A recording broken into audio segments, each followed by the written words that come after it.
Hi everyone, Dr. Stacy here. Today I am sharing a devotion reading from the book Words of Fire, Spirit of Grace. I believe I shared one other message from this book. This is by Grace Imathiu. She is a Methodist pastor. She hails from, I believe it's Kenya, and she is served at a congregation in Green Bay, Wisconsin, and currently serves in a Methodist congregation in Illinois. This book is a number of her sermons, and this particular one is titled Mom, Fix It. And she is referring to the Luke Gospel, the story of the Good Samaritan.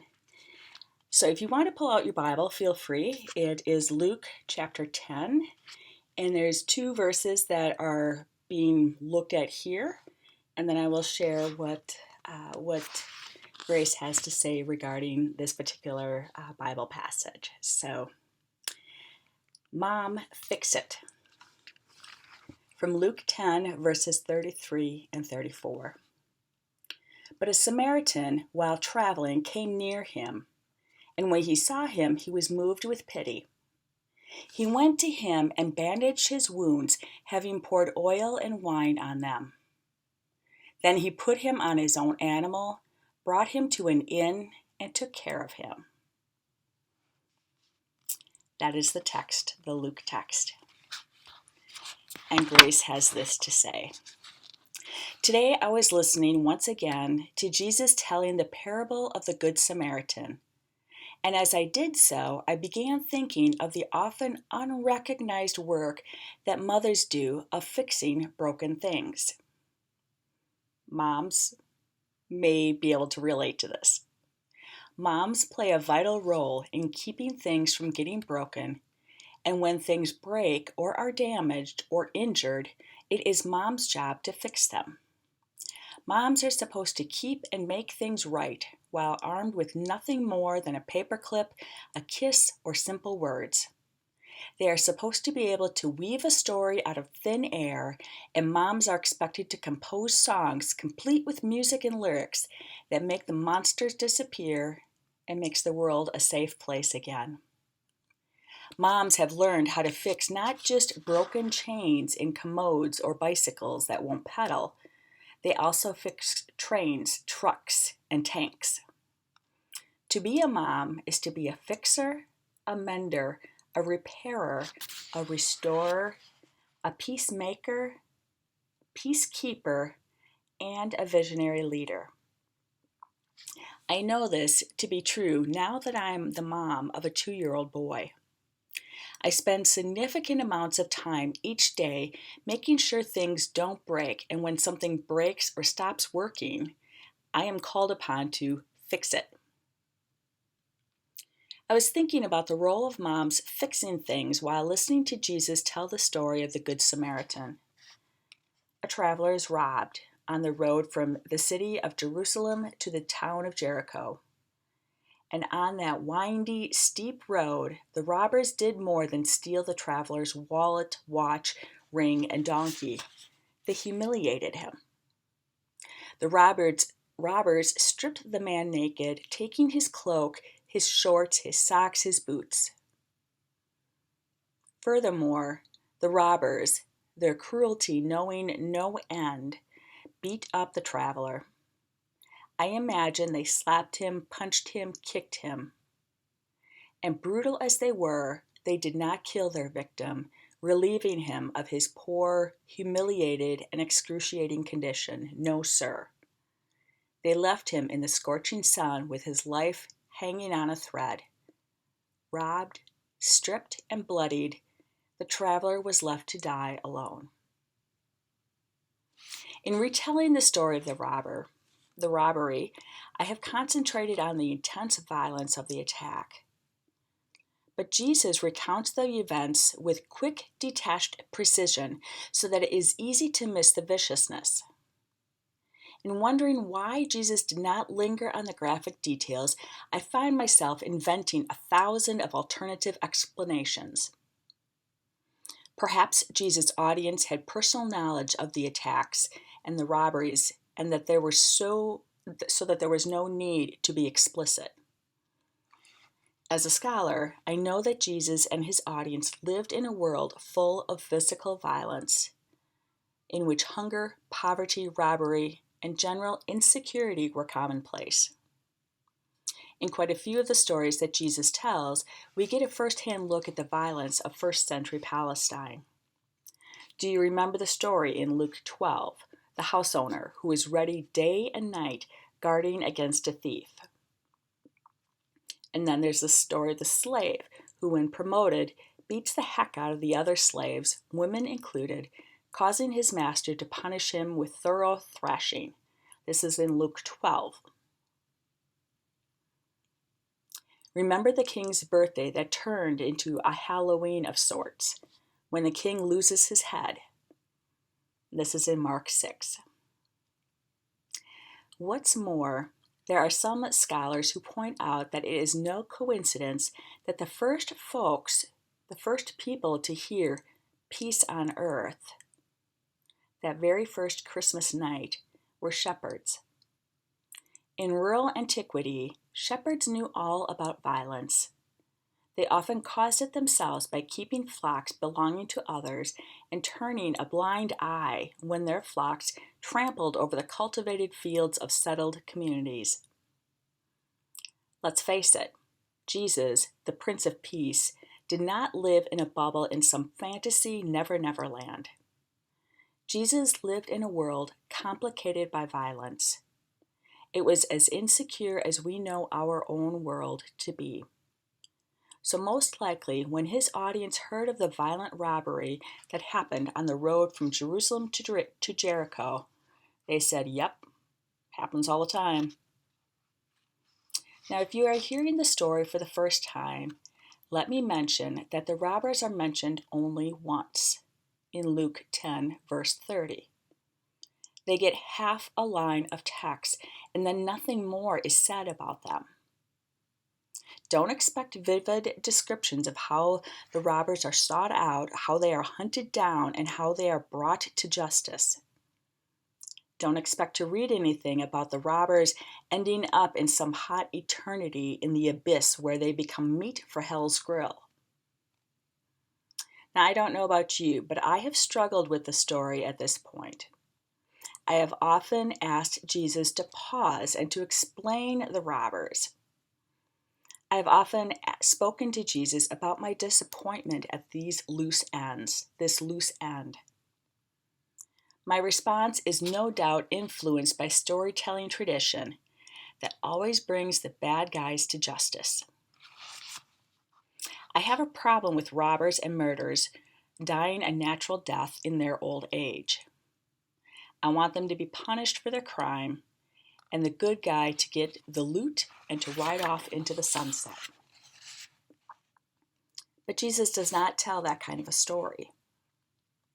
While I long to hear about the robbers being chased across the desert and brought to justice, Jesus moves along quickly with the story. Now, this bothered me until I heard the children's entertainer Fred Rogers, Mr. Rogers' Neighborhood, advising adults how to speak to children about violent stories on the news. Fred Rogers tells about his own childhood. When he saw scary things on the news, his mother would say to him, "Look for the helpers. You will always find people who are helping." Now, according to the parable, in this Luke text, the priest and the Levite saw the wounded man and passed on the other side of the path. Without hesitation, commentators and interpreters of this text have reprimanded and poured scorn upon the priest and the Levite. Sometimes the commentators have gone too far, making it look as though all priests and all Levites are callous and merciless. In fact, this interpretation spills over and makes the religion of the priests and the Levites look faulty and suspicion, and next thing, unsuspectingly, the seeds of anti-Semitism start germinating in our reading and in our interpretations. So let me say right off, There is nothing wrong with priests and Levites. Some of the gospel's best friends are priests. Think about it. One of the first important characters we meet in Luke's gospel is a priest named Zechariah. If you look at Luke 1, verse 5. Think about it. John the Baptist's father was a priest.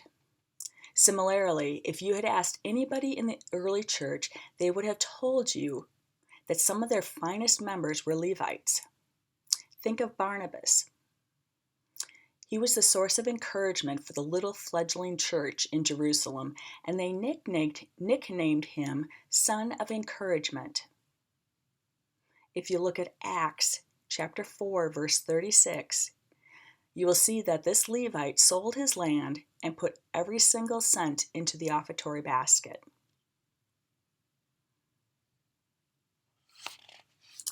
If we are going to reprimand and scorn the priest and the Levite, no one gets off the hook. We must use the same standard for anyone who passes by without stopping to help. We would have to reprimand ourselves as the church. Too often we have passed by on the other side of people who are broken and injured and humiliated on life's road. We can try to let ourselves off the hook by claiming we are overwhelmed by the huge size of global problems. The mountain of awful statistics seems insurmountable. Think of the millions of children who are under the age of 5 and who are dying every year from hunger and malnutrition. That is so overwhelming, it can numb us into inertia. We might try to hide behind the fact that we are ill-equipped or inadequately trained or financed.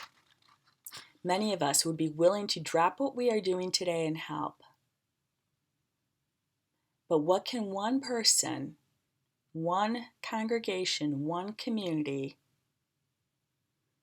what can we do to dent the size and the scale of a pandemic? I am not throwing any stones here, not apportioning blame, because I too have been as guilty as the priest or the Levite. And this is personal too on my behalf. I also have been the priest or the Levite. For I have sometimes passed by a problem which has been crying out to be solved. But lately, in the face of any crisis, just when I am about to cross the road and pass on by, my child's confident voice stops me dead in my tracks and says, "Mom, fix it." It can be disturbing listening to Jesus with one ear and listening to my child with the other. I listen to Jesus, who does not dwell on describing violence, and instead, Jesus focuses on the helper. Jesus takes less than one line to tell of the robber's terror and violence, but devotes 3 whole verses to the Samaritan. That's a lot of words. That's a lot of ink. When I am in mom mode, the Samaritan reminds me of a mother figure. He uses whatever he has. He is a merchant who does not carry bottles of water, so he bathes the traveler's wounds with oil and wine. He is like a mother using his ingenuity in a crisis. See, the merchant, the Samaritan, tears his own garments to use them as bandages. And, like a mother, he stays by the stranger's bedside the whole night, wiping the man's fevered brow with a cold cloth. The Samaritan is driven not by expertise, but by compassion. It is the same gut feeling of mercy which propels mothers to operate outside of their common sense, taking risks and daring to help. What do I have to give my child as I hold my Bible in one hand and the newspaper in the other? I want to teach my child how to see the people who are helping. And I want to teach him to see not just during times of war and conflict, but during times of peace. I want my child to learn how to see people who not only fix things, but who keep things from getting broken. If during peaceful periods my child should ever be asked if he fears the threat of a nuclear war or world war, I want my child to be the child who answered, "No, I am not afraid. My mom works hard every day to make sure that it does not happen." Mom, fix it. In the face of tragedy, there is great hope for our world because I can see those who are helping. Keep your eyes peeled for people who are helping in season and out of season. And perhaps you too will decide to be a helper and to cast your lot with people who, age after age, perversely, with no extraordinary power, reconstitute, rebuild, rebirth the world. I appreciate this reading because it is a great reminder to look at the helpers, to look at what is happening in our world with a different perspective. Right now, in the midst of this pandemic and in the midst of the violence that is happening on a daily basis, no matter where it is that you're looking, there are people who are helping. And it is during these times that we know that God's Spirit is working. We know that God's Spirit is working. Let me rephrase that. We know God's Spirit is working. We know that God's Spirit is present. It's a matter of, do we allow the Spirit to move through us, to work through us? Do we allow the Spirit to open our eyes to see what it is that is happening? And so I leave you with this reading, with these words, and I invite you to lift up in prayer whatever it is that you need to pray for. And I pray for you, for peace, for strength, and for comfort, and most definitely for health during this time of the pandemic. God's peace and blessings to you.